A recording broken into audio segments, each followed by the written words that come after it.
Everybody, welcome back to the Fin Factor. I'm Paul. I'm Aaron. This is episode number 174. And Aaron, before we even get started, I just want to point out a couple things here from Ben and Gunsry. He's already got comments going, and we just opened up the show. My goodness.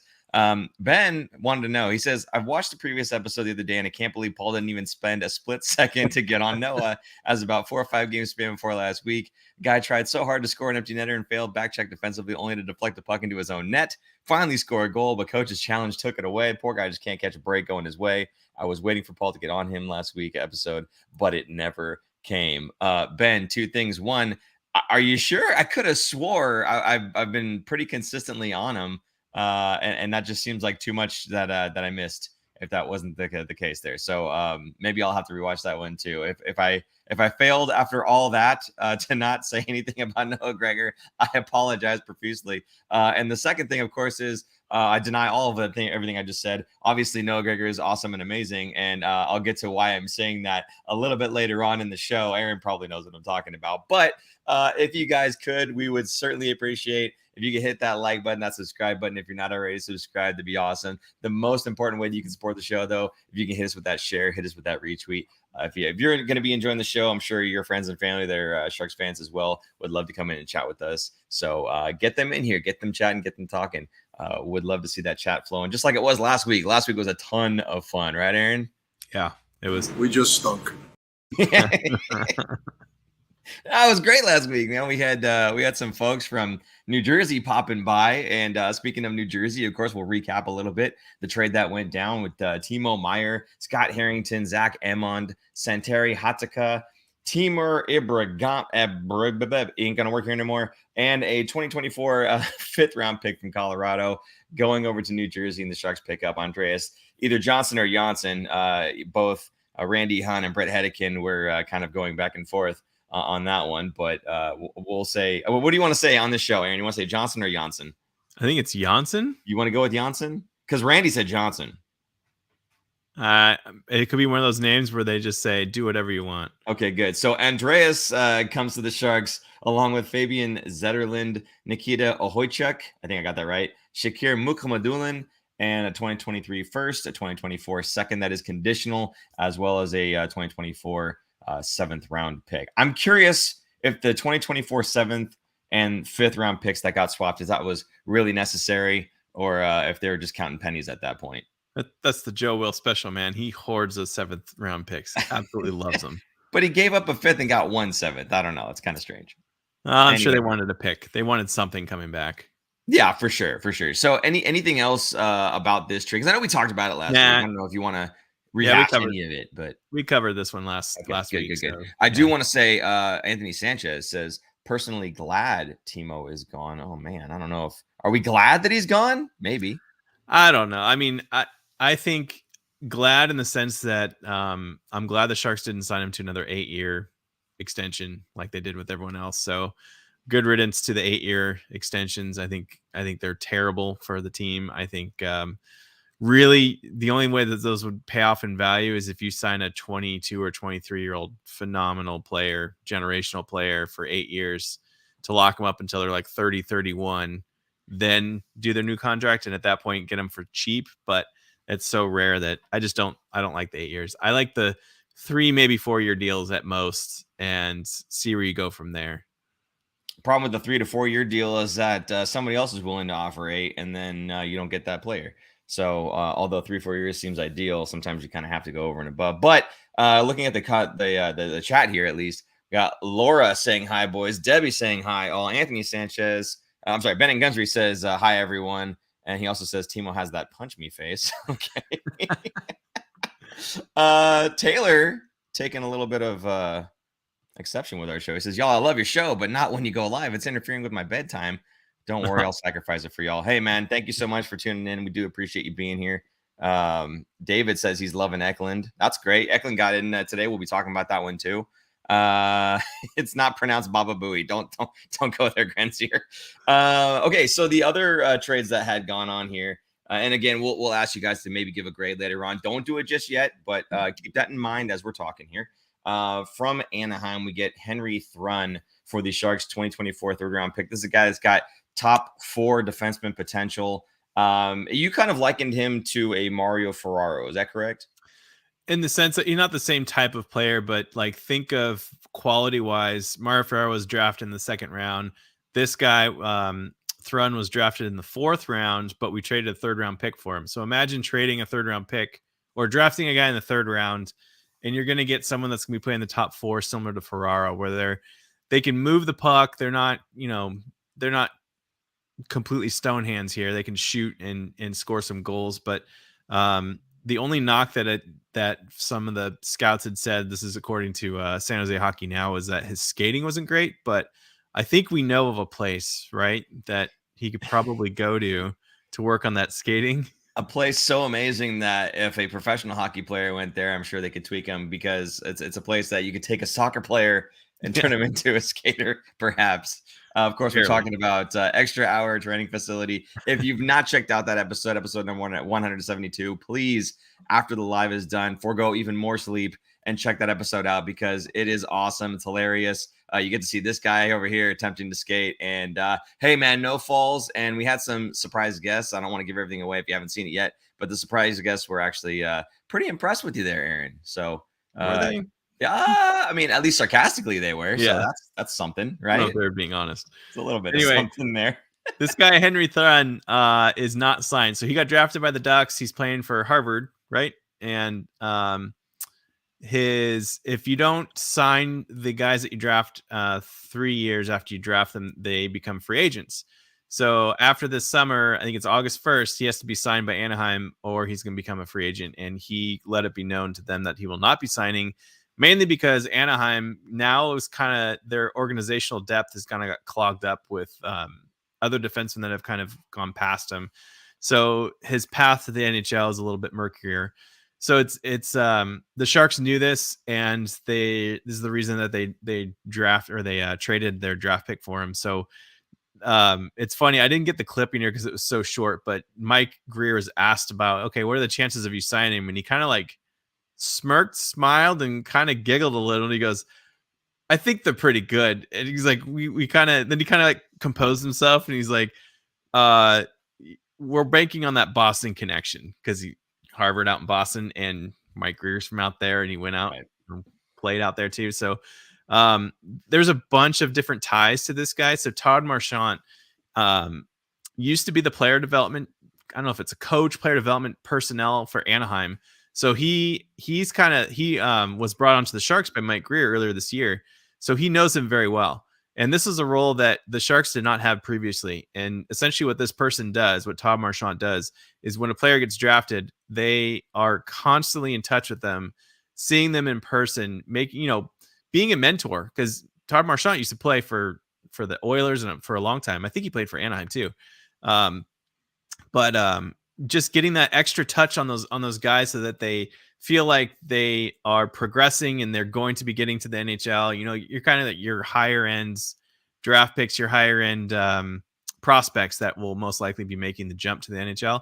That was his role, and that's what he does now with the Sharks. So I think he had inside knowledge. Now, they're not allowed to talk contract talks before the draft or before the trade. So I don't think they didn't know for sure, but I'm sure they had a good bet that he wanted to come over, or maybe not come to the Sharks, but at least get out of Anaheim.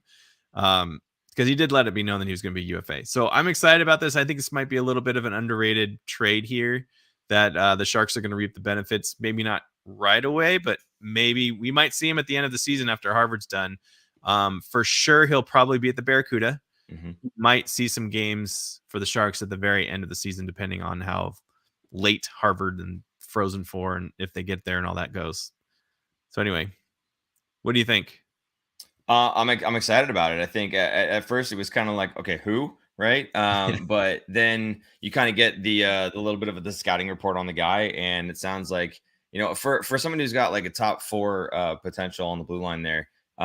You look at the guys that you've drafted and the potential for a player going in a specific round to be able to even make the show, right? So I mean, a third round pick for a guy who's projected to be not just in the NHL, but middle of the pack on the blue line there. That's to me is a good gamble, and I'd be happy to take that, especially it's a 2024, so it's not like a 2023 pick, which is this coming one here, right? Yeah. So, was that exactly? Yeah, it's next draft.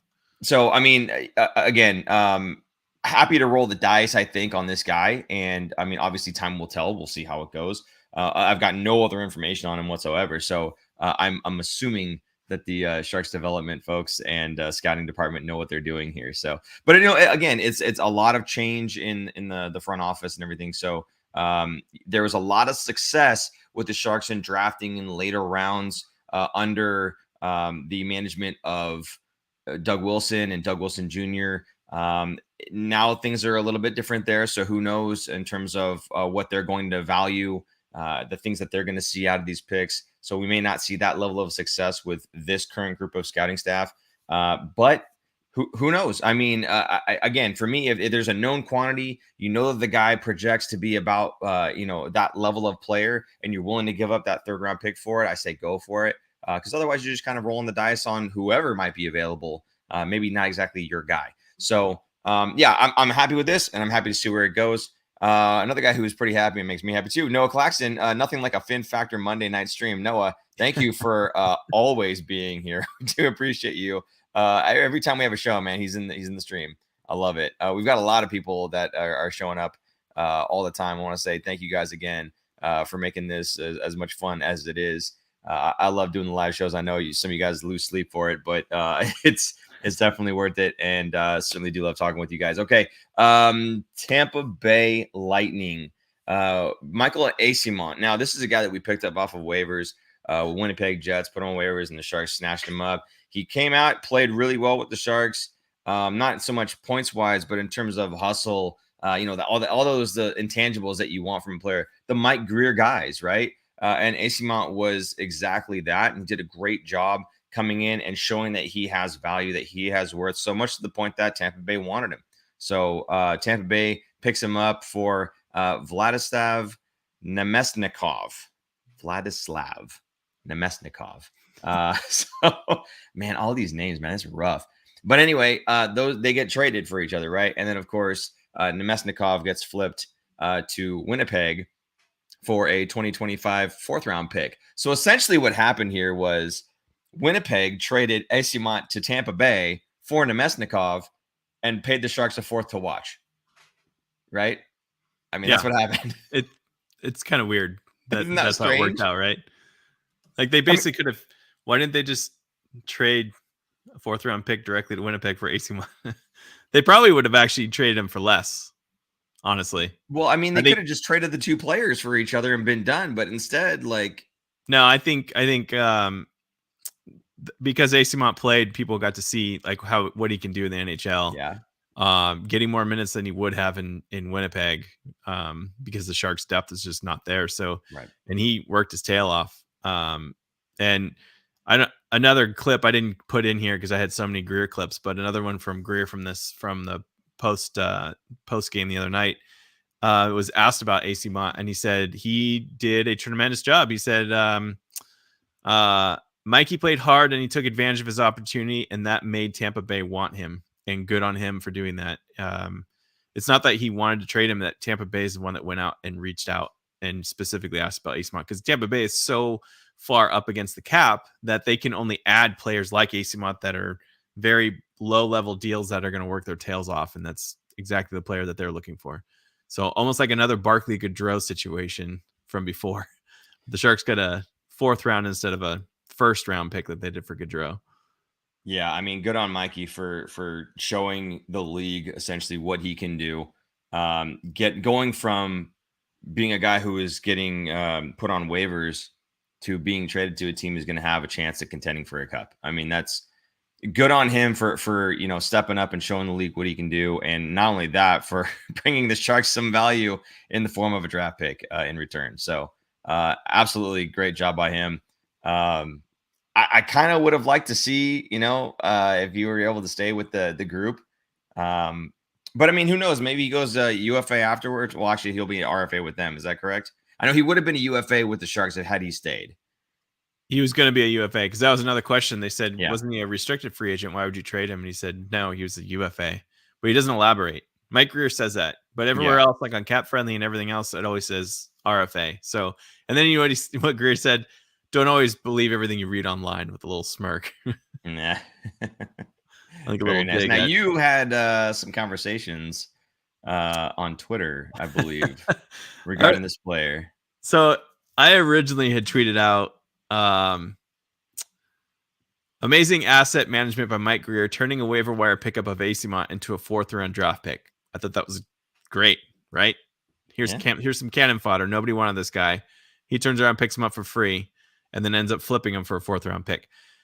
I get a note from Jason Greger. I didn't even know this was, but he hosts the Jason Greger show weekdays on TSN 1260. So that's TSN is the ESPN radio, ESPN of Canada. Did you not know this, Paul? No. Jason who? Jason Greger. He has 84,000 followers. Yeah, that name sounds familiar, right? Greger? It does. Greger, Super right? producer Jason, right? Right. So we just stunk. I didn't know this, but the Fantasy Hockey League was like, that's actually Noah Greger's uncle. It's like, oh, I was wondering why he singled out my tweet, because it wasn't like, I don't know. He just randomly picked mine. So like I said, people at the beginning of the show, Noah Greger, why would I have picked on him? The guy's amazing, right? He's great.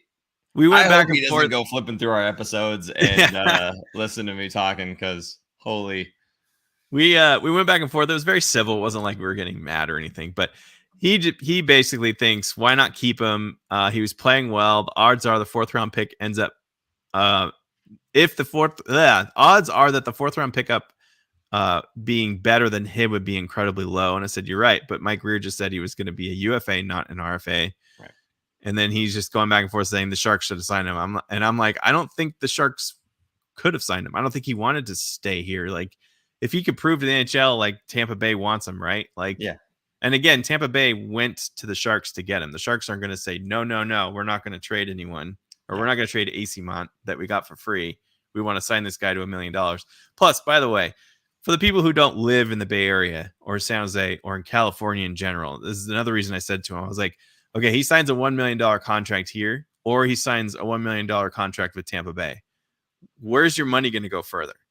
Living in San Jose, after, let's say $1 million, we'll just say this blanket, $1 million after taxes, after your agent's fee, after all the other fees, the escrow that comes out, you're probably sitting about $300,000-$400,000.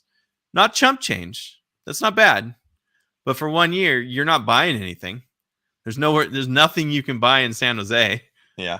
It's rent, and rent at best for a 1-bedroom apartment that is nice for an NHL player, probably upwards of $5,000 a month, maybe. What do you think?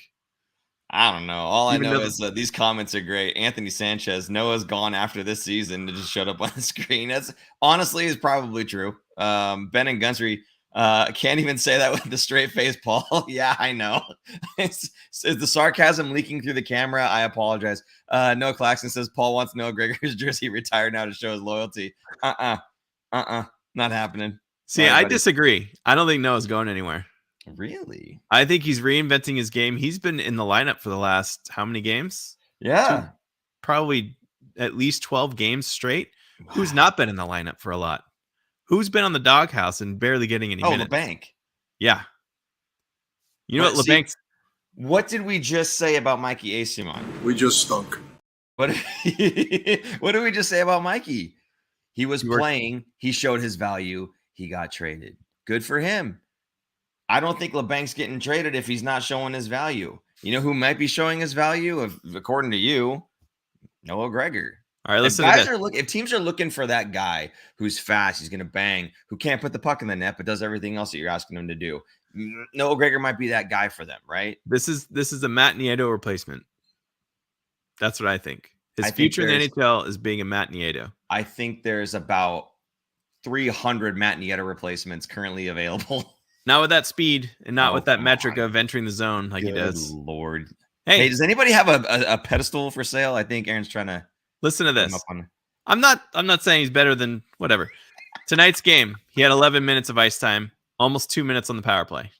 Minute 55, right? Okay. What did the bank have tonight? 0. 5 minutes and 31 seconds of ice time. 0 minutes on the power play. Yeah. The game before that, the beat down that they got from Washington, right? Yes. Noah Gregor, 12 minutes of ice time. Kevin LeBanc, 9 minutes of ice time. Mm-hmm. He's outplaying Kevin LeBanc. Right now, those two are fighting for a spot for next year. And Noah Gregor is winning.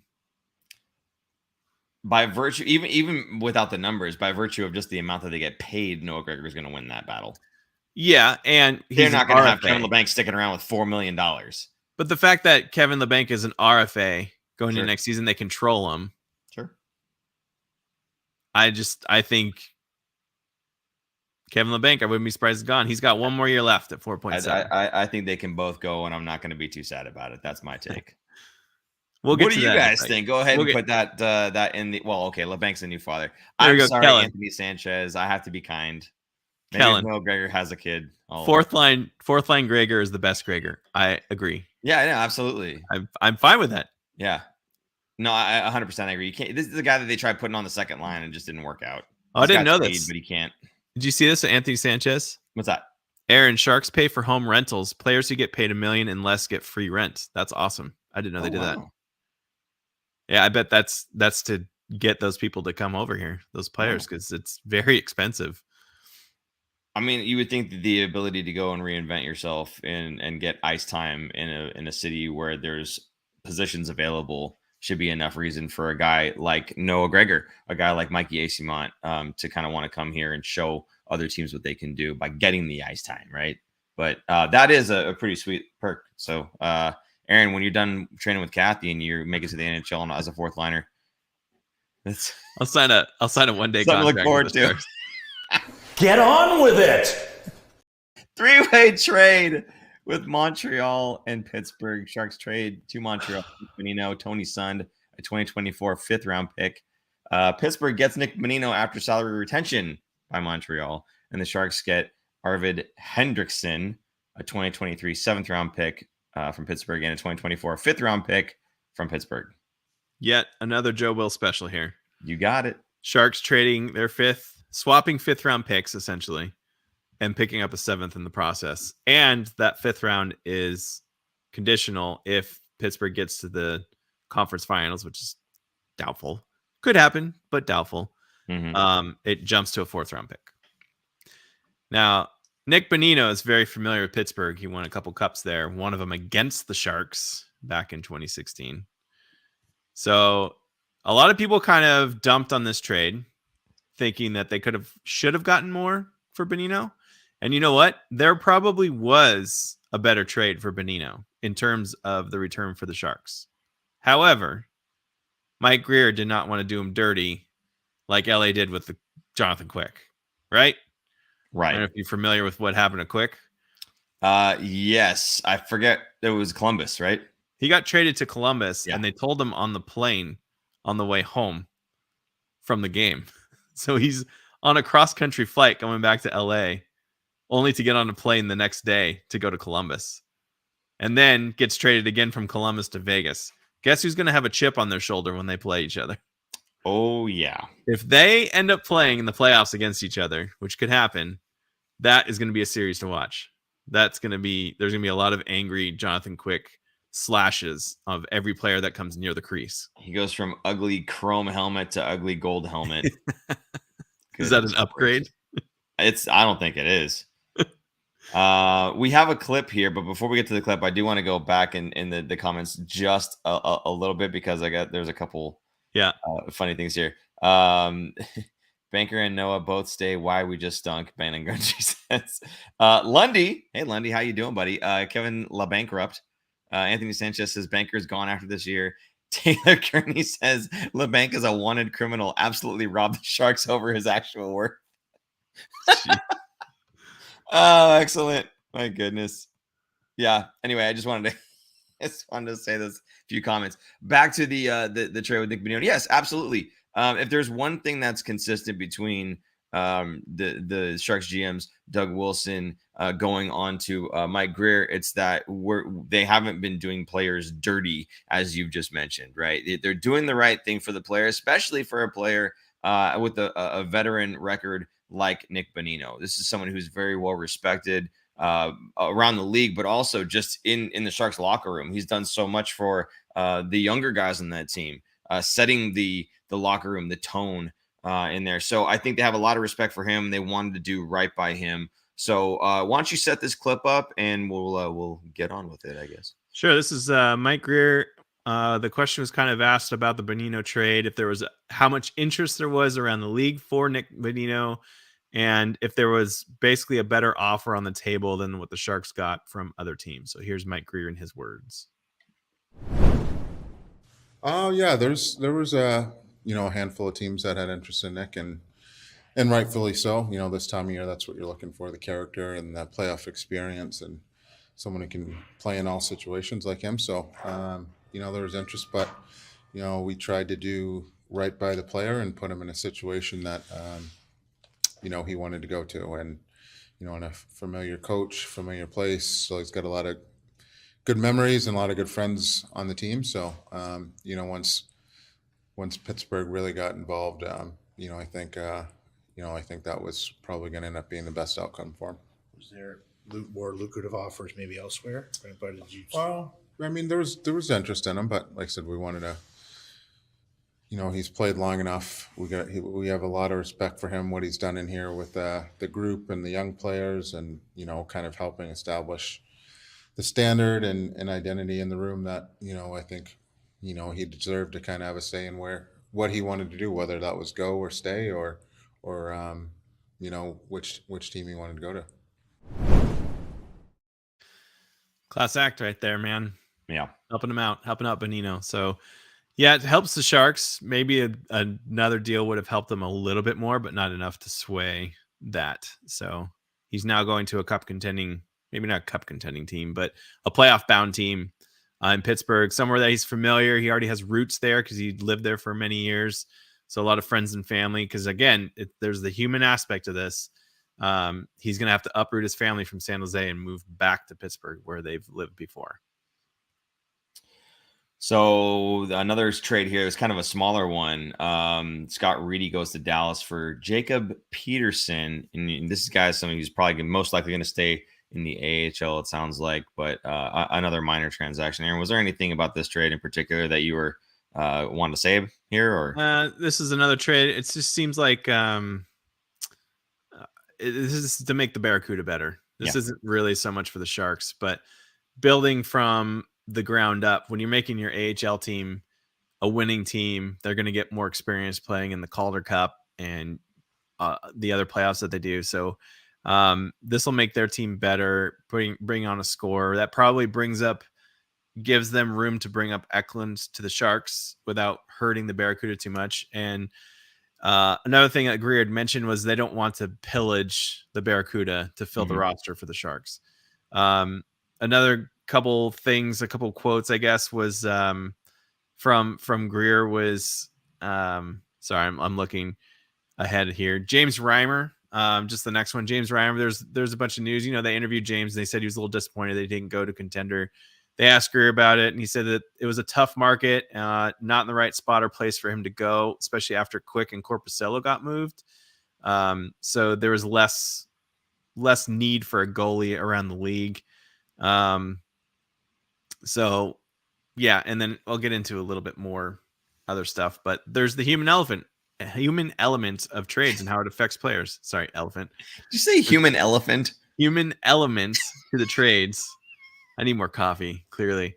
And it affects the players. It doesn't just affect the players that get traded. It affects the players that don't get traded, who have been in the rumor mills for, weeks leading up to this. So Reimer's one of them. I'm sure LeBanc is another one. Gregor's probably another one. All these guys that everyone thought were going to get traded.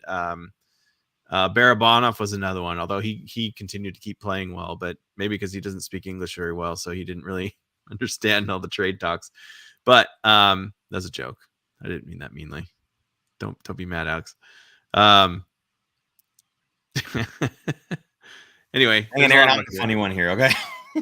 Hey, for this one here with Reimer, I really feel like, and especially after watching tonight's game, I don't know if you got the opportunity to do that, but he played outstanding today. He did a phenomenal job, kept the Sharks in it.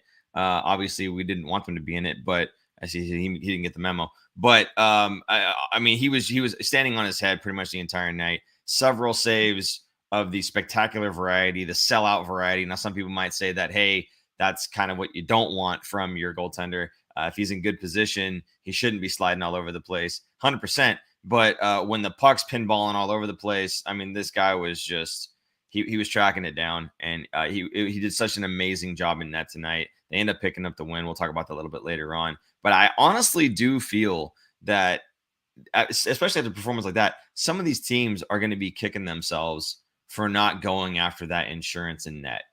Some of these teams that have a really good number one, but maybe a so-so number two, would really have benefited having James Reimer backing up, I think. So I think it'll be interesting to see, Aaron. I know you're much more on the league-wide radar when it comes to those types of things. So it'll be interesting to see as the playoffs go on, if there's a team that maybe has an injury to their number one, or something's going on with their number one, he's getting lit up, but they don't have the confidence to put in their number two.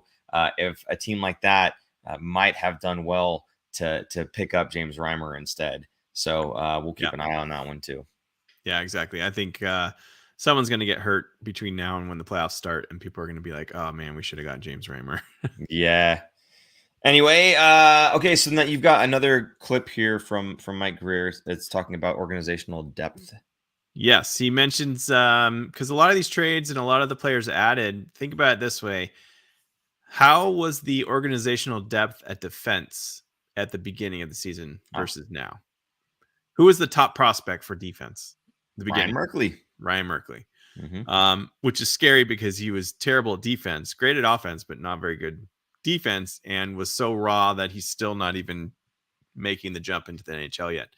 So Greer kind of focused on that, and I'll let him talk about it here in his clip, but we'll get into it afterwards. But there's a couple of things here that I'll note once the clip is over. So here's Mike Greer and his words on the organizational depth at defense and what they plan to do this summer, possibly.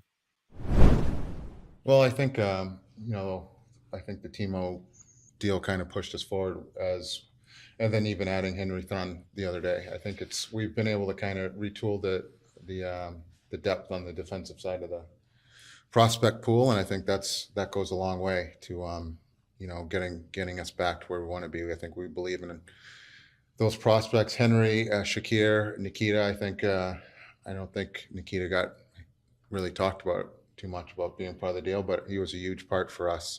Our scouts love him, and he's kind of a throwback player, so we look forward to him, and we think he's going to be a big part of the future. So with those guys and some of the picks we made on the back end last year with Havlet and Michael Fisher, we just feel like we've taken a step forward, adding to the defensive side of the prospect pool, and that's the hardest part to kind of grow and develop. So we feel like it's pushed us forward, and some of the other things we've been able to create a little bit of cap flexibility, starting with Bernsey and now Timo. We've given ourselves some room financially if a player becomes available in the summer that makes sense and is in the right age frame, maybe we can get on them and add them to the group and keep building this thing. Let's go back a little bit to 9:14 p.m. Noah Claxton sent out this message. Definitely seemed like at the deadline, Sharks targeted a lot of high upside D-men This makes me think that the draft, they are confident getting a lot of great forwards. I agree. I didn't want to say anything because I was going to bring this up now, but that was kind of my whole talking point about this is one, they focused on defense. They reshored the whole bottom up defense, got a bunch of prospects, guys that are maybe not can't miss prospects, but some really good ones that they just did not have before. I think the Sharks are in a good spot on defense. Now they're going to focus on forwards of the draft.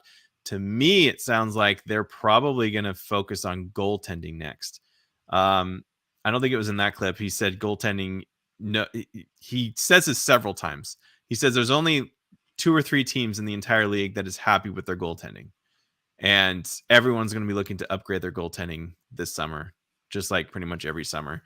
So to me, I don't think Reimer's going to be sticking around. Kapanen will probably be here, but they're going to try and get someone, maybe a big name UFA goalie coming in here, or maybe through a trade or something.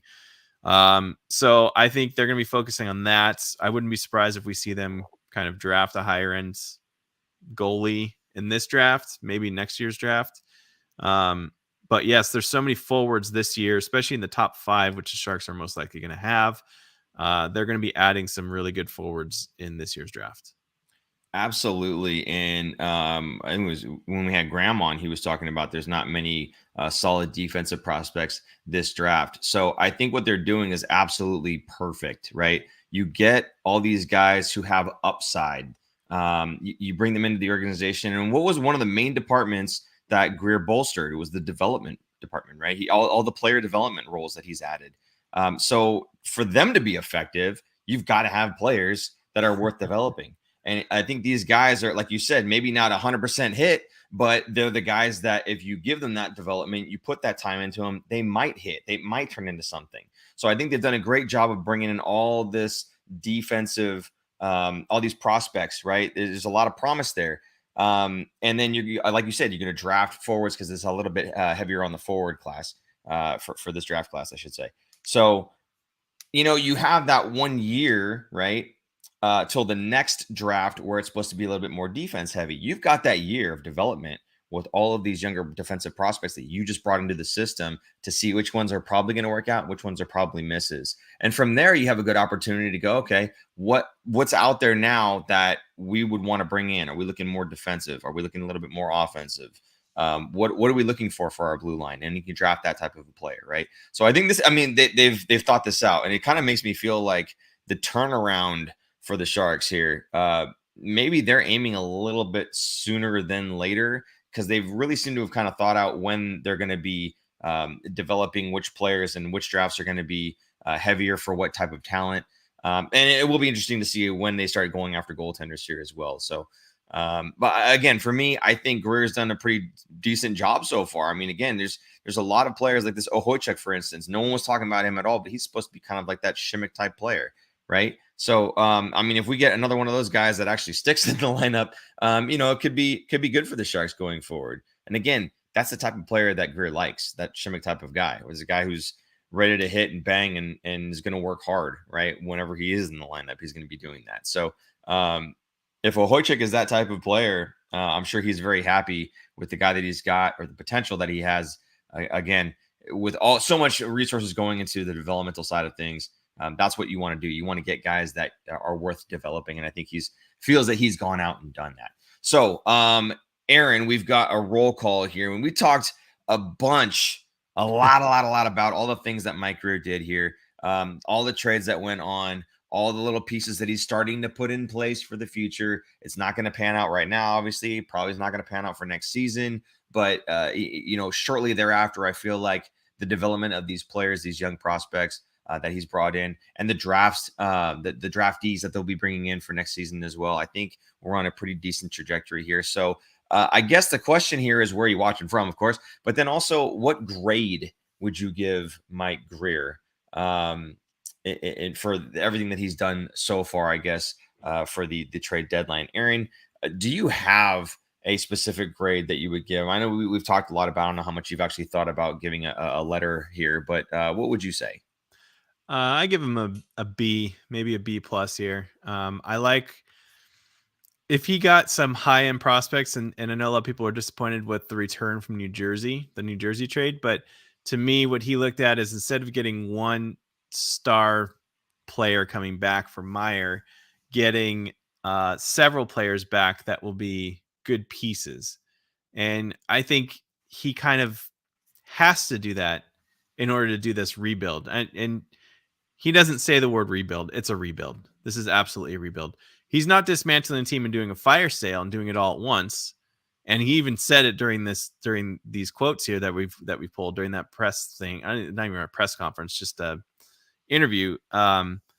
He kind of like smirked because they asked about were there other deals out there for like Barracuda and all that stuff, and he kind of like smirked and goes, "Well, we still have to field a team. Like we still have to put people out on the ice."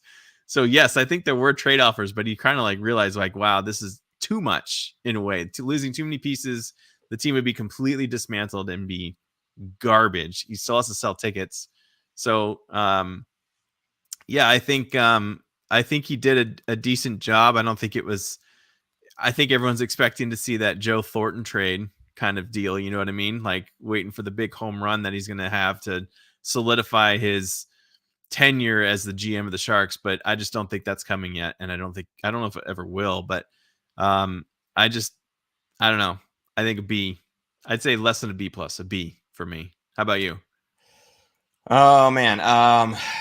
Yeah, I think the safe thing to say is B plus, somewhere in that range, right? Because again, as someone here in the comments had said, he's not bad considering the hand that he was dealt, right? He only had so much to work with. He has a lot of big bloated contracts, and the guys that aren't on big bloated contracts, they're not very high up on the skill scale. So it's kind of difficult to get something back for those guys, right? So I think for me, again, it's safe to say he did like a B plus, if you will, right? So I mean, obviously there are some guys I thought he would get a little bit more for, Bonino being one of them, but I like that he did right by the player. For me, that is an increase from him in the way that he handled it, right? I think other players are going to look at that and say, San Jose is still a place that I would like to go, not just for the sunshine, but because they treat you right there. So I'm happy to give him a grade that's maybe a little bit higher than just the return, right? Because again, that human element, and I think that is a big deal, and I think that needs to be kind of brought to light sometimes, is people just focus on, well, what did he get, and that's it. Yeah. But yeah, so I'm with you on this one. I'm happy with the trades that he made. You're not going to see him make a gigantic splash with big name players, because frankly, none of those big name players want to come here right now. They're not going to compete for playoffs. So you have to understand what he's working with, right? And all things considered, I think he did a good enough job. So I don't know if that's good enough for you, but that's what I'm going to say. I think he has a plan here. He kind of has this mapped out of how long it's going to take before the Sharks are going to be competitive and pushing for a playoff spot. And just looking at cap friendly, right? Next year is not going to be it. They're not going to make playoffs next year. I think the year after that, we're looking at a much better, different team, much more talent in the lineup, much younger, because we're going to have a lot of those prospects and draft picks that we're getting from last year, from 2 years ago, and from this upcoming draft and next year's draft, potentially, depending on how high of that first pick will be. Those guys' timing of getting into the NHL and being ready are kind of right around there. That's the 24-25 season. We'll also have, if he's still here, LeBank's contract comes off. Oscar Lindblom comes off. Barabanov comes off. Steve Lorenz comes off. Radim Shimmick comes off. Jacob McDonald comes off. He's low. And Kaapo Kähkönen comes off. So it'll be a much different team in 2 seasons from now with a lot more talent. I think that would be kind of where New Jersey was a year ago. New Jersey this year is top in the league, right? They're top 3 team. Last year, I don't think they were close. They were a young and up and coming team, and I think that's what the Sharks are going to be at that point. All depending on how this year's draft or the lottery goes, what pick they're going to get. That player that they pick up, assuming it's top 4 or 5 guy, possibly could be playing in the NHL next year.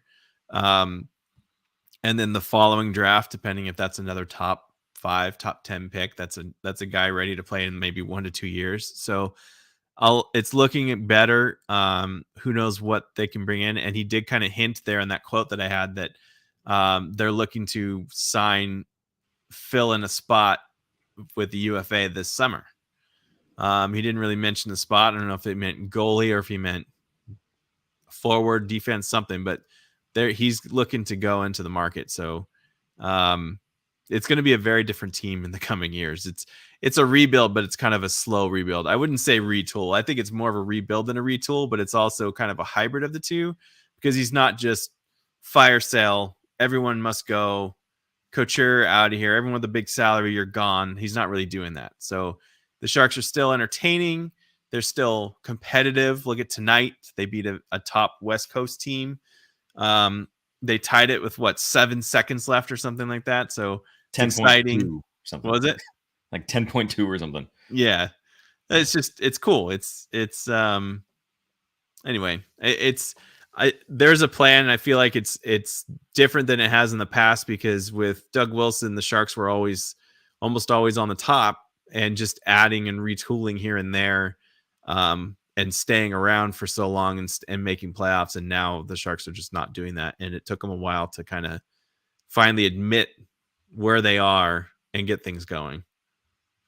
Well, one of the guys that got called up, you're talking about talent coming up here, was William Eklund. He got called up for this last game here. Actually, I think 2 games now. But called him up. He worked hard, earned it. Was the best player in the last month, and he was most consistent. So, just kind of a reward for playing well in the AHL. So I like that they had said that he never complained about not getting called up or anything. And frankly, I would have thought Bordelot would have been the guy that got pushed, but for some reason they like Eklund more. Totally fine, and no qualms there. But Aaron, I feel like earlier in the season we had talked about this just a little bit about, well, when should the Sharks bring up these younger guys, right? And it sounded like you thought they weren't going to during the season, but here we are, we've got one. What is it, do you think, that was kind of like the main factor in giving him that opportunity? Because he'd been playing well, right, in all season long. Same thing with Bordelot. They've been playing well together or on their own respective lines.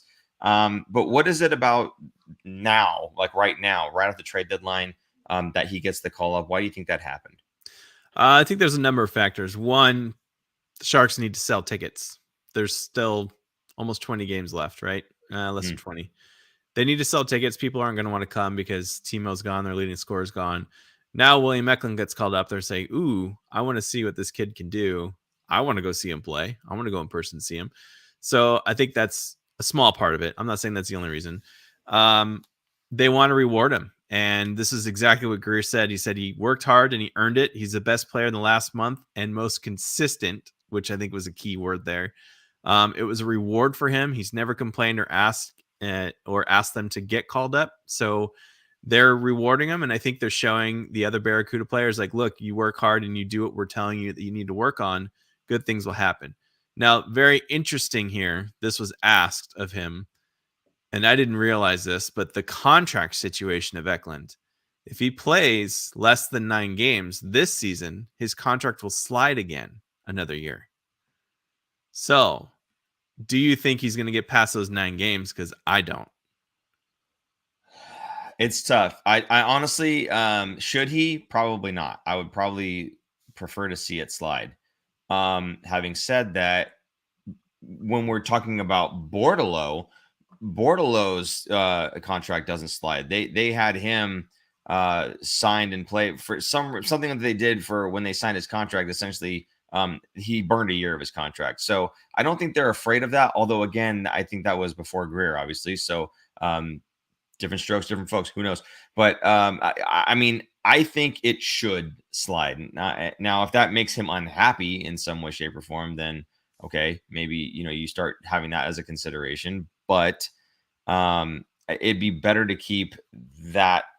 I pushed as far down the line as you possibly can when you're going through kind of this bit of a rebuild here. I think the more money they can have on the books, the better. Not just because you're hoping to sign some big name player, because I don't think anybody big name is coming here anyway. But you want to be able to have that space for when you do things like Arizona's been doing, taking on bad contracts, which, it was said in there that we're not doing that right now. Right now, I agree, but they are keeping that option open. If you noticed, the cap retention, their third slot for the cap retention, they left that open. And I think they have something in mind for the draft to be able to use that. So I think they're definitely not against taking on some bad contracts. So I think they would like to have a little bit of cap space to do that as well. So pushing him a little bit farther down the road just helps that, for years to come. So I personally, I'd rather see it slide, but I don't know. What's your take on that one? Absolutely. Tell him, be upfront about it.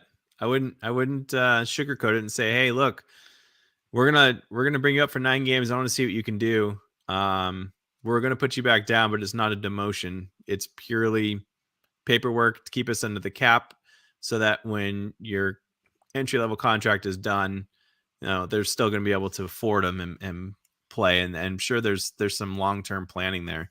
So I think they absolutely should slide that what's it called, contract down. So as long as they're honest about it and they don't do anything shady, which I don't think the Sharks do. They're not Las Vegas.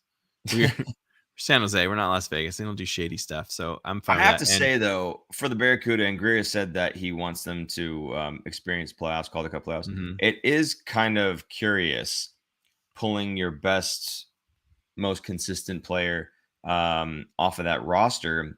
Yes, you're giving them some NHL experience, and that's great. But if they're really in a dogfight to be able to even make the playoffs right now, you would think that you wouldn't want to take away your most consistent player. Now, I know they've got some other guys that they've acquired, and they're bringing them in there with some more veteran experience. But veteran experience and sheer talent are two different things. So I don't know. It is kind of curious that he would take Eklund out when they're battling for that position. Well, this is Jacob Peterson trade, right? They traded and got Jacob Peterson. He's in there to help and kind of not take over William Eklund's spot, but he's a goal scorer. So he's there now. I think Eklund might get these 9 games and then get sent back down to help them finish the season, get the playoffs, and because they're close right now, they're on the cusp. I think, and then you're going to see a bunch of other players coming in too. Like who's the guy we were talking about earlier that's going to be finishing up Harvard? That's going to help them. Yeah. So you're going to see a little bit of a flux of some higher end talent coming onto the Barracuda. Hopefully they will be in a good spot to make playoffs by then, so they don't miss playoffs and then have those guys just finish the season. So little Star Wars joke for you nerds out there, Grand Admiral Thrun. Anyway, another blue liner here, Erik Karlsson, having a season. My goodness. You guys know what we do. He got points, so we're going to open up with it right now. Go ahead, Super Producer Jason, take it away.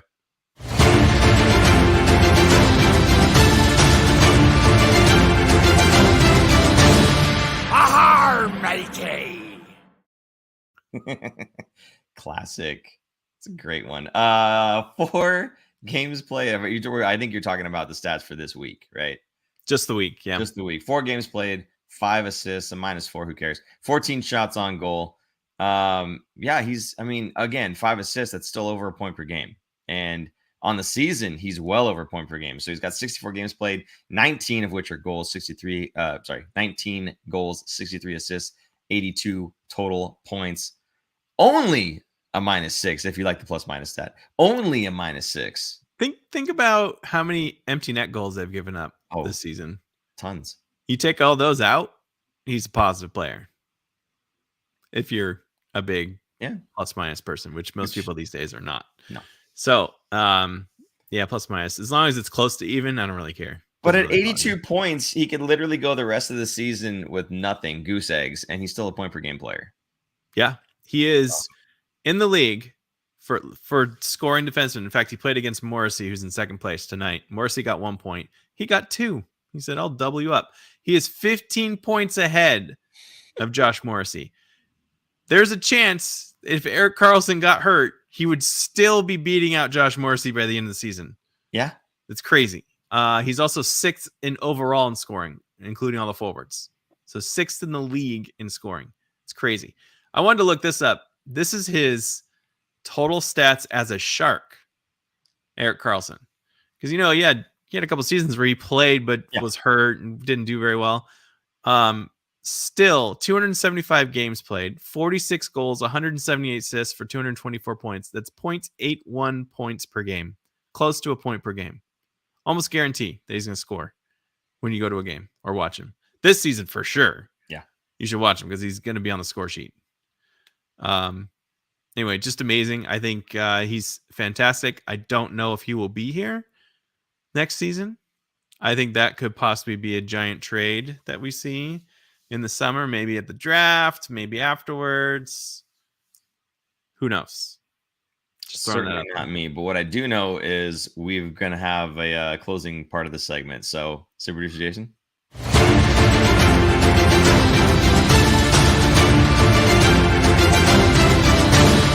Cleave him to the brisket. Leave him to the brisket. Oh my God. So actually, I do know what that means, and I'm not going to say it. Holy. Okay, Aaron, the standings, of course, the most important thing. We are third from the bottom, or are we now fourth after the win today? Oh yeah, I wrote that earlier. Yeah, I think we might be fourth from the bottom. I don't know if it's been updated or not, but right now we are third from what I see. Okay. So either third or fourth from the bottom, depending on when you're listening to this, right? Right. So there you go. Which basically We just stunk. which basically means either a fifth or a sixth. Guaranteed, right? No. They can only slide 2 spots. Yeah. So fifth. So Maybe if we're we're fourth in the standings right now, which we don't know if we are, right? Third. Okay, Nick says we're third. third. Never mind. Yeah, we're third. That's what I was saying. like. If we are fourth, then you slide to sixth. So right. Third. Thank you, Nick. We Third, can get fourth, down to a top 5 pick. They're in right? the top 5. And I think after talking with Graham Slam, anybody after Bedard, those next like 3 or 4 guys are all studs in their own right. Right. So not too worried about not getting Connor Bedard. I think getting anybody in that top 5 group is going to be absolute game changer for the San Jose Sharks going forward. The only one that would be a bummer is if it was, I think it's Michikov. Because he is signed to play in the KHL for another 3 seasons, I believe, 2 or 3 seasons. So he wouldn't be coming over to the pond, wouldn't be coming to the Sharks for another 3 years, which would suck because he would be ready. But he's committed to the KHL, and the KHL is going to hold on to him for dear life because all the youngsters come over here to the NHL. Well, none of that's going to matter because we're going to win the whole thing anyway. We're going to get Bedard, so it's all going to be good. We're going to win the whole thing. You mean lose the whole thing so that we can win Bedard? Win the whole thing. Come on, Aaron. So let's was there anything else you wanted to say about the standings, or are you just you're happy that we're so bad? I'm happy, and I'm happy that the other teams around the Sharks are somehow winning. Was it Anaheim? Even Chicago kind of had a big jump there. But Patrick Kane's now gone, so we'll see how far they really tank. Yeah. Chicago, that is. Columbus is just a nightmare, so that's going to be a tough one to catch. But Anaheim should be better than they are. Anaheim's funny, man. They're fourth. They're right behind the Sharks, as in they're better than the Sharks by barely. Their goal differential is minus 96. It's so bad. It's by far the worst in the entire league. The Sharks are minus 53, in case you're wondering. Jeez. Almost half. What do you, the next worst team is Columbus at minus 71. That's still 25 goal difference. It's funny because you look at the Sharks record 19-33-12. If they could have just lost without the overtime, that's 12 more points. They could have been down at points. Or sorry, 12 less points. I'm saying that's 12 more points that we got that we didn't need. Right. We could have been at 38 points with the next lowest being Columbus at 46. I mean, just almost assured, right? It's incredible. Regardless, anyway. Again, Aaron, I kind of want to skip ahead just a little bit here. Actually, we don't want to talk about this week's games here. I want to segue straight into why are we still watching this season? Okay, how about that? Why are we still watching this season, Aaron? What is it that we can look forward to in the coming weeks? Why are we still here? We just stunk. It's hard. It's really counterintuitive to watch your team and want them to lose, right? It is. But in order for them to win long term, you want them to lose now. So again, I think we talked about this earlier in the season and kind of throughout the season. What I look for is I want to see more individual good things happening. I want to see, sure, they're going to make mistakes, and that's pretty much why they're losing, but I want to see them try. I want effort. I don't want blowouts like the one that they had on Saturday against Washington.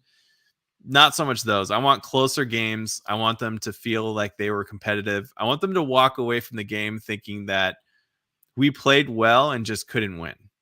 You know what I mean? It's different than we don't belong here. It's different than what, Super Producer Jason? It's just different than what, Super Producer Jason? Come on, man. Help me out. Do it. We just stunk. You did it.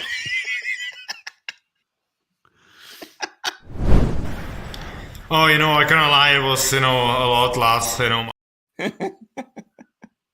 Oh man, yeah, I know. I mean, it's kind of what we've been saying for the season, right? We want it to be entertaining. We want to lose, Yeah. but we want it to be entertaining losses, right? So, and I think that's ultimately the product that they put on the ice was one that was hardworking. They didn't tend to just give up and roll over, right? Even the games where they were getting blasted, you would still see them at least trying while they're getting blasted. And then you've got guys like Erik Karlsson that are still making the season a lot of fun to watch. So I think they did a good enough job of trying to ice a product this season, something that people can show up and watch it and be like, yeah, man, it's actually, it's entertaining to watch. It's fun. I mean, we know they're terrible and they're going to lose, but I mean, it's at least something that we can enjoy watching. So I think that they've done. I think a lot of fans are still of the mind that, well, if you're losing, then they suck and that's it, right? Which is fair. Everybody's got their own opinion, but I think when I'm watching the game and I'm seeing how hard certain guys are working and how hard they're battling, for me, that is still entertaining hockey. I don't just tend to look at what's the final score and that's it. So, I like to see promise. Like Eklund to me in these last two games looked 10 steps further ahead than he did last year when he played his 9 games, right? Just so much. He's bigger. He's bulked up a little bit more. He seems a little bit more stronger, quicker to me. He seemed like he was making decisions quicker. He was holding onto the puck less, but also not. And this is what Greer said. Like, he was asked, what do you want to see of Eklund? He wanted Eklund to play his game. He wanted him to not overthink things. He didn't want him to rush. He didn't want him to do too much, but just be Eklund. And I think that he's done that in the last 2 games. So stuff like that. That's what I want to look for. I want to see. I'm looking for hope. I'm looking for hope for the future. That's what I'm watching when I watch the Sharks. How is this going to end well for the Sharks in the next few seasons? We just stunk. Who will be around? Running with the Star Wars theme there, are we? Looking for some hope, a new hope. William Eklund. Kellen Foster says it sounds like a Zach Man pep talk coming from Aaron. No, Grandizer asked if there's any Barracuda season ticket holders here. Hello. Yo. And that guy. It's weird because when I point left, it goes right. Whatever. Right. Left. Right. Let's see. So yes, embrace the tank essentially is kind of the message here, guys. So watch it, enjoy the games, and when we lose, hey man, it's okay. It's kind of what we're going for. But if we win, it's still exciting to watch your team win. So it's kind of a win-win scenario there, right? That's what we're going for. So you know what I'm watching for now? I'm watching for William Eklund to get his first NHL goal. Sure. He hasn't scored yet. In at least 9 games that he has, right? He's got 7 left. 7 left, yeah. Who's going to score first, him or Noah, in the next 7 games? Eklund will score first. Here's what I'll predict. Not only will Eklund score first, I'm not even guaranteeing Eklund will score this season. He'll score more. Eklund will score more than those 9 games. Does next season, buddy. Sorry. Oh my God, I hope he gets a hat trick. Oh, I'm sure he will. Someone else saying Grand Admiral Thrun. Either Kellen, you are far behind, and A New Hope. There goes. Yes. Those are the Star Wars references. There you go. Last week's games, Aaron. We talked about the losses we piled up: Montreal, St. Louis, Washington, all of which were losses, pretty big losses here too. Actually, Montreal was only 3-1, but the St. Louis game was a 6-3 loss, and the Washington game an absolutely embarrassing 8-3 loss. We talked about the team still trying, working hard and everything. This might be one of those exception type games, but we've got some audio, which we'll get to a little bit later on, about Coach Quinn.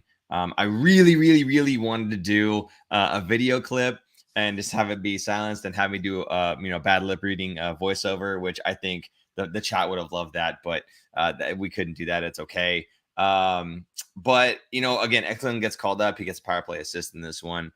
And you were looking for his first NHL goal here, but why don't you go ahead and talk a little bit about Eklund? You've got some stats on him here that maybe some folks might find interesting. Sure. Do I think I scrolled too far. He got an assist in his first game. He didn't get an assist tonight, but I think I already talked about it. His ice time to me popped. That's what was big. He had some good minutes, and the other thing was that it was way more than obviously LeBanc, and I feel like he's been replaced, or LeBanc has been replaced by him, at least for now. So we'll see. So let's see. Tonight, I'll go back to this again. Almost 20 minutes. He had 19 minutes and 44 seconds of ice time tonight's game. The Washington game was the first one that he had played. He had 19 minutes and 46 seconds. So that's a lot of ice time for a 20-year-old. I'll call him a kid. He's still a kid. They already reduced his ice time by 2 seconds, Aaron. I don't know. He's falling off, buddy. Well, he went -3 in that game in Washington, but a lot of people were minus. But yeah, tonight, it was 8-3. I'm pretty sure there were some minuses. Tonight he was a +2. He didn't get on the score sheet, but he was a +2. So on the ice for 2 goals, that's good. It's better than being on the ice for 2 goals against. Well, he also picked up 4 shots on goal against Washington. When your team gets beat 8-3, you're not possessing the puck very much because clearly they scored 8 on you. So it means they had the puck quite a bit. But if you're able to put up 4 shots on goal, good on you. So not bad from the youngster coming up. Yeah. Did you see his shots or the ones he was trying to take at least? No, why? They're setting up for the one-timer.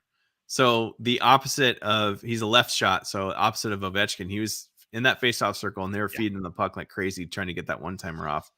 So I wouldn't be surprised if that's kind of their plan of attack with him. He did seem more aggressive shooting and more confident in shooting than he did last year when he had his first call up for those 9 games. I think that was exactly what they wanted to work on at the Barracuda level was his confidence and goal scoring and shooting more.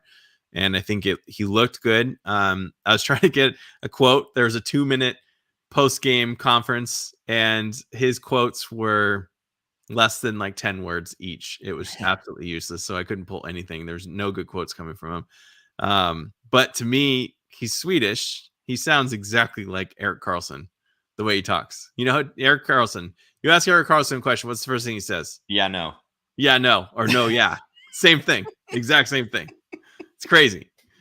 Do you like cookies? Yeah, no. It's the chocolate chip is pretty solid, and nobody likes. Do you like watching the Fin Factor? Yeah, no, they're they're a pretty solid group. I like those guys. They're the guy on the left hand side of the screen is a good looking dude. So it's good. It's good. For those on the podcast, I'm on the left. Anyway, we do have. You were talking about a solid plan of attack. What is not a good plan of attack is to attack the referees. And Coach David Quinn found this one out.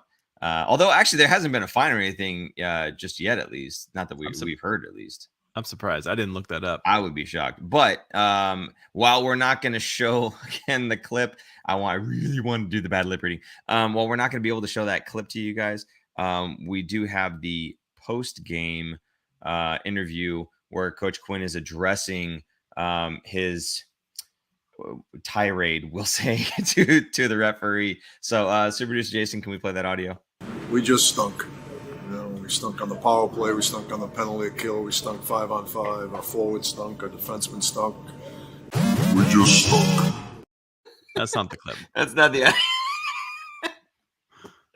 the real audio this time. Super Jason. David, did the frustrations of this season kind of boil over in the third period with you? No, I'm embarrassed. You should never act like that as a coach, and I want to apologize to our team. And it's not how I certainly want to act. And it's an emotional game, and these refs work hard. They do a good job, and it's something that should never happen. So I'm embarrassed by that, and something that I can't promise you it won't happen again because it does get emotional. But I will do everything I can to make sure that doesn't happen again. It's understandable, though, right? You can't make an excuse for that. So, was it just the call on Kevin that just, kind of? Listen, it's a hard game to ref with two, and he was put in a tough position with being the one-man gang. So, I should have been more aware of that too. You know what, man? Hats off to the guy. He owned up to. I mean, again, I don't know if you guys saw. I called it a tirade, and that is putting it lightly. He just absolutely lambasted this referee. My goodness, the profanities. But I mean, he owned it. At the end of the day, and he said, it's. I think the reporter had said, it's understandable, but he's like, no, it's not. He's like, I'm embarrassed for the way that I acted. And it felt genuine. Sometimes they say those things and it's like, they're just trying to lessen the fine that they know was coming. Right. But this felt genuine to me. This felt like he actually was like, yeah, you know what? It wasn't right. There was only one ref at the time. It's hard enough for two. I should have been a little bit more aware of that. I should have thought about that before I kind of went off on him. So I really do think that this was a genuine apology from Coach Quinn, and it's something that when you look at it after the fact, hopefully you can say, well, I respect that guy for the way that he addressed his behavior after the fact. Maybe during the behavior you're a little bit embarrassed for the guy, but at least especially at the post game comments there. And the apology that he sent to the referees and everything through the media sources there. Hopefully something you can be a little bit proud about. I don't know, Aaron, how'd you feel about this whole thing? I mean, the game was kind of getting out of hand. One of the referees got hurt, so it was down to one referee in the game, which is also what he mentioned. He should have realized that there was only one guy doing all the reffing. So, emotions get high. I'm sure he was very stressed, and it's a very stressful time of year, especially for coaches when you're on a losing team, because you never know if you're going to be back for the next year. Trying to get your guys to play and play hard and be motivated. And it's hard when the referee gives you a penalty that you don't think was fair. And you just kind of blow up. So I think it was just a bunch of stuff that came to a head in this game. It's unfortunate, but he really did lay into him, and I didn't see anything in the news about a fine or anything, but he was supposed to have a talk with, I think Colin Campbell or somebody who's in the league with the referees. Lamb, going after a referee is never good, at any level, not just professional sports, but any level. So, it's not a good look, and it's not a good thing for kids to see, not to bring children into it all the time, but, I don't think it was right, and I'm glad he got ejected for it. But I'm also glad that he owned up to it at the end and didn't read some presser thing that was written by a PR person. Like, he was genuinely sad and sorry and apologized, not just to the media or the people, but also to the ref and also to his own team for embarrassing them or embarrassing himself in front of them. So, anyway, and the best part, Quinn was yelling about a bad call, but the player he was defending was LeBanc from Kellen Foster. I think if anybody, the call was on anyone else, it wouldn't have mattered. He would have probably done the same. I think he was just so fed up with the way things were going that game. I think emotions just ran high. It could have been Noah Gregor, and anybody, and he probably would have done the same thing. However, Ben and Gunsry does point out that the audio clip with the "we just stunk" image, still image, that was awesome. So yes, again, we didn't want to show the actual video of him saying everything over all that, but they actually didn't have video of that interview. It was just audio, so we had to come up with our own solution. Of course, We have a still of the we just stunk. So that's what we used. There you go. Let's talk about the sorry. Then there was the game tonight. Sharks win in Winnipeg 3-2 in overtime. Again, we want them to lose, but every once in a while picking up a win is it's sure nice to see as a fan, because you don't want to just stink the entire season. If you could pick up one here or there, certainly is a welcome sight. So, on the 4 games that they had there, they pick up regulation losses in 3, and then they pick up a win, and then give the other team another point out of that win anyway. So, still, 3 out of 4 ain't bad, I guess we could say. Upcoming games, this again for what we are looking for out of the Sharks for the rest of this season. A lot of promise in the games that are coming up. Starting off Tuesday, tomorrow, in Colorado, 6 p.m. That one should be a surefire loss. Am I right, Aaron? Should be. Should be. Did you think it was a surefire loss tonight against Winnipeg? No, I didn't think it was a surefire loss against Winnipeg. No. Winnipeg's a top team in the West, but they didn't play their best goalie, I don't think. So, yeah. I can see that. I mean, they did have Sharks legend Vladislav Nemesnikov with them, so maybe I should have thought higher of it. We just stunk. So Colorado, 6 p.m. Then Thursday in St. Louis, 5 p.m. And then Saturday in Minnesota, 7:30 p.m. Aaron, should these all be games that help us get that much closer to Connor Bedard? Yes. Yes, they should probably lose all 3 of these games. That is Colorado will be tough. They're back to back, so they're Right. playing Winnipeg, and now they fly to Colorado, and they'll be playing at altitude tomorrow, 6 o'clock. That's brutal. So, scheduled loss. Anyone? David says he was counting the FK. We'll just leave it at that. There were a lot of them. Of course, he's speaking about Coach Quinn's tirade to the refs. I'm surprised that you were counting because I lost count.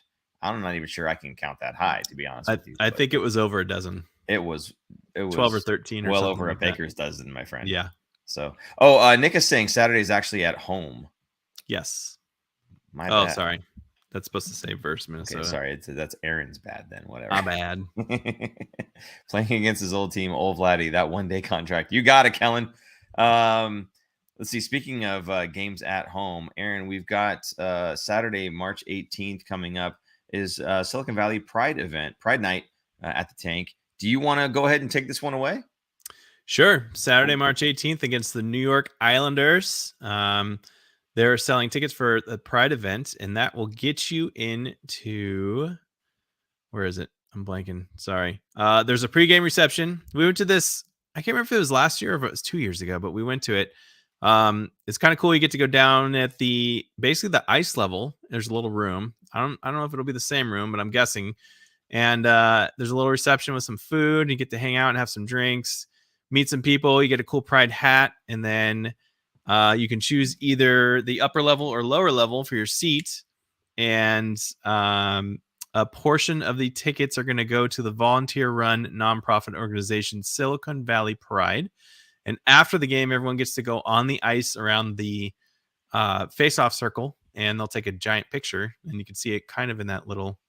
Well, he took the graphic down, but you'll get your picture taken at center ice, which is pretty cool. I think I will be there. Depends if I'm in town. If I'm in town, I will be there. How about you?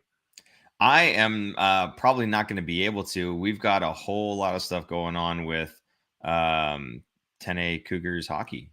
So I'm not sure that we'll be able to make this one. You got especially tournament because it's a Saturday. Yeah. So probably super producer Jason and I will be at this game if I'm in town. Very cool. And you can follow them on Instagram at SV Pride. So there you go. SPJ will be there, he says.